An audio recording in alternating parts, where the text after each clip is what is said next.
Missing someone.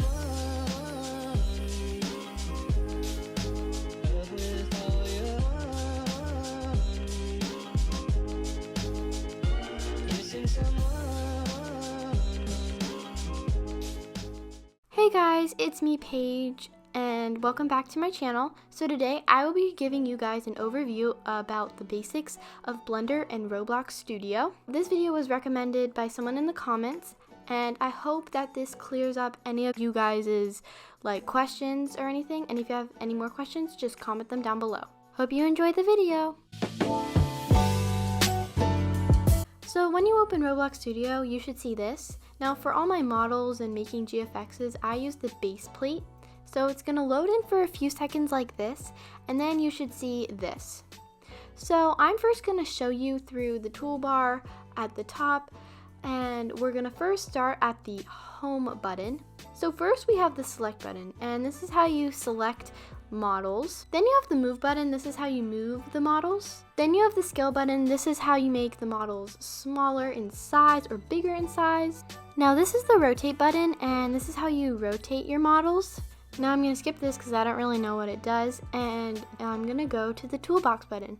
So the toolbox button makes this little area pop up, and in this toolbox you can have models, images, meshes, audio, videos, or plugins.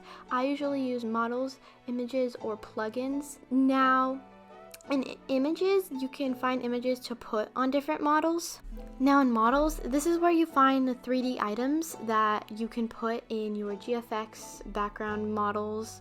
Now I'm going to skip meshes, audio, and videos because I don't really use those. So I'm going to show you the plugins tab. This is where you find plugins that you want, like the load character plugin. This is the part button, and this just makes a shape that you can move around and color. The material button is used to give a part texture, so I gave it a cobblestone texture, and then right next to the material button is the color button, and I can paint the texture or the part. Next is the group button. So this is how you turn different parts into one part. So over here at the explorer area, you can select multiple parts, and then you can press the group button.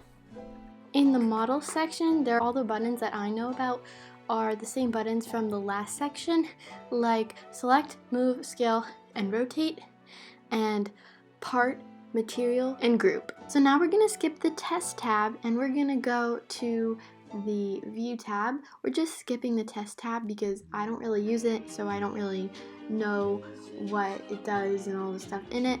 So in the view tab, there's Explorer and Properties.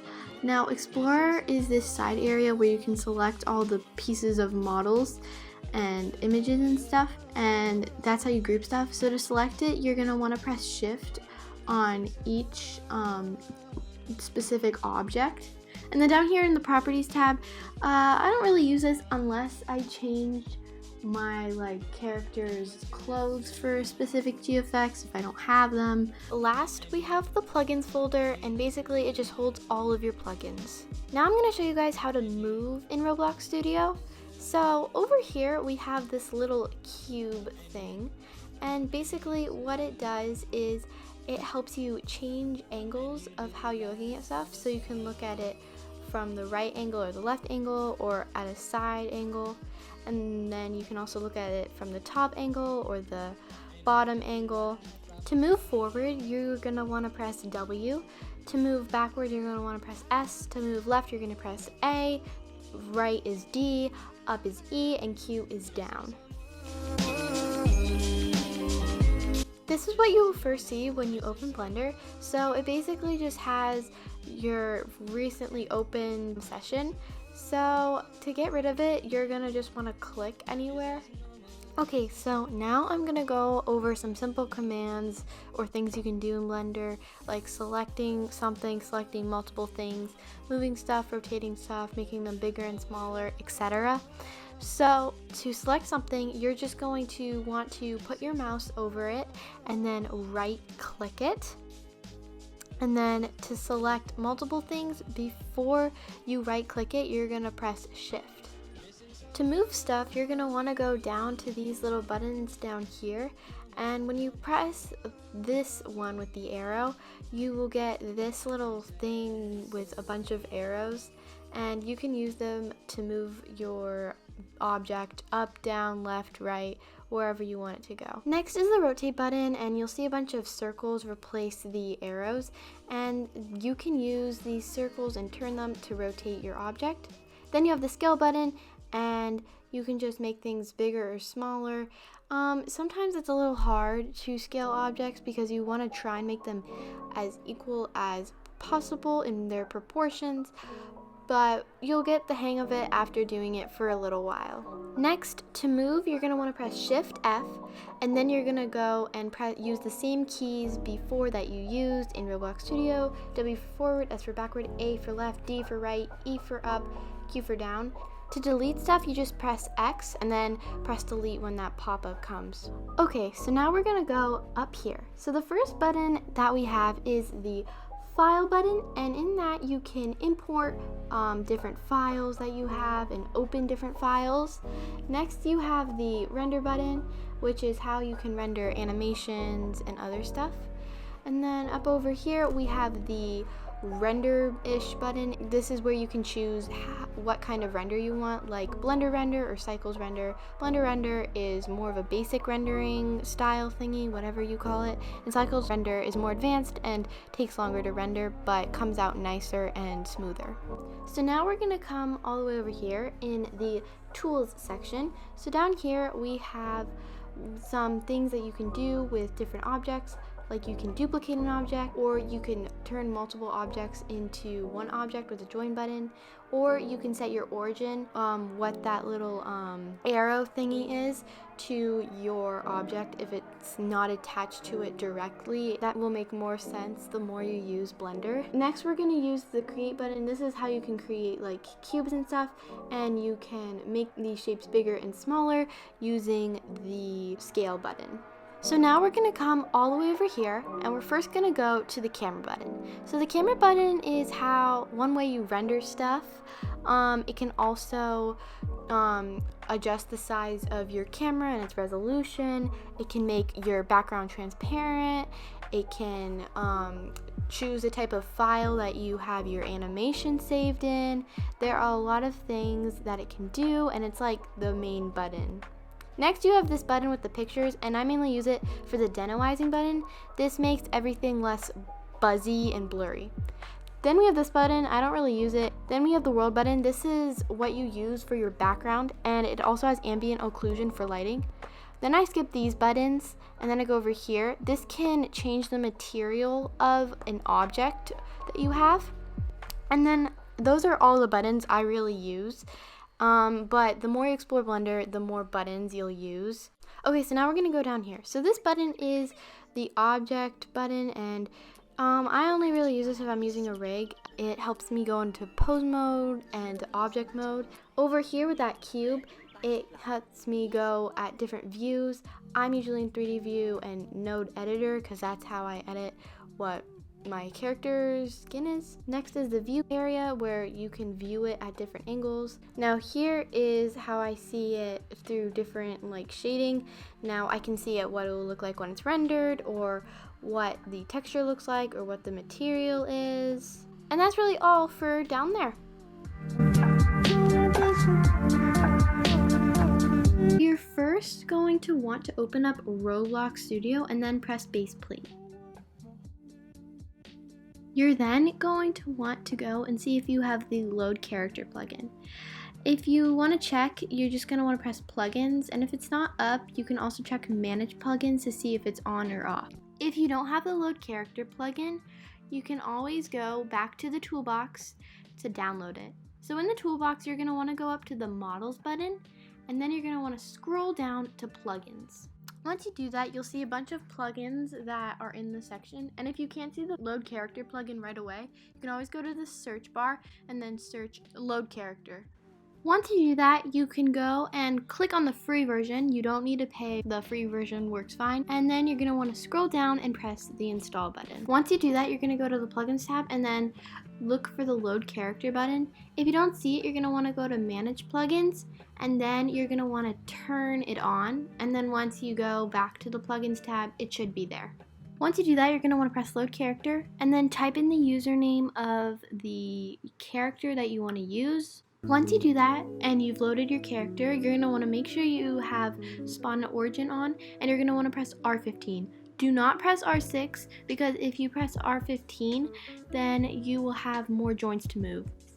To save it, you're going to go to Explorer and then find the highlighted tab with your username on it, and then you're going to want to right click it.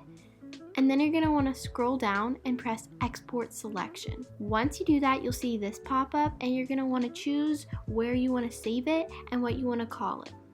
Now you're going to want to open Blender and then just click away so you can get this screen away.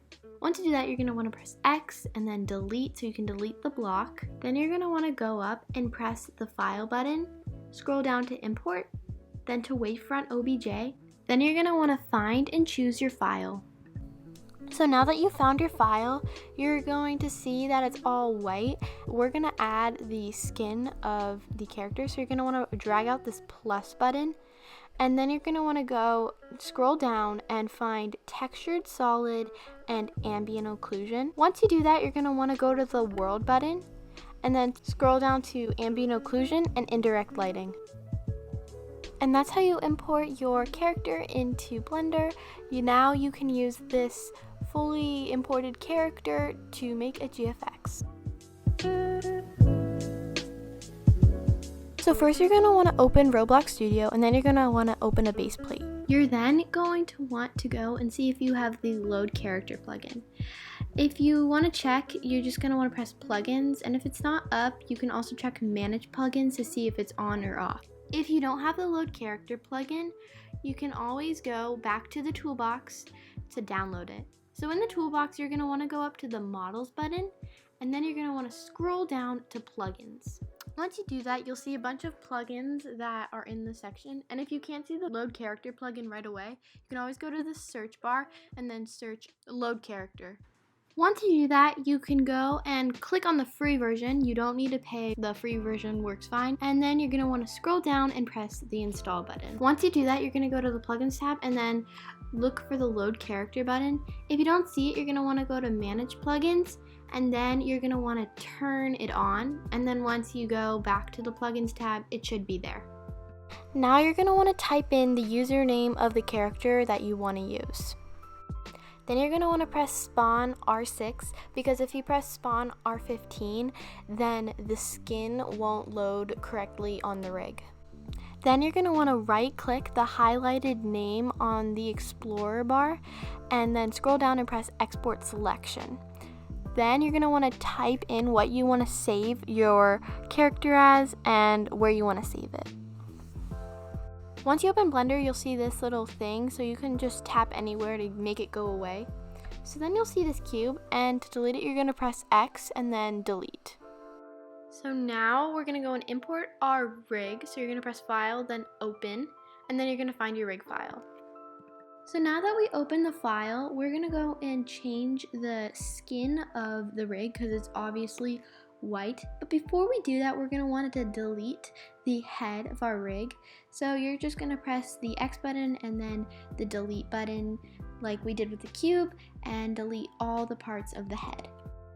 Okay, so now we're going to change the skin because it's obviously white. So we're going to go down to the cube button and then go up to Node Editor. Okay, now we're going to go to the image texture box and then we're going to go to this little file button.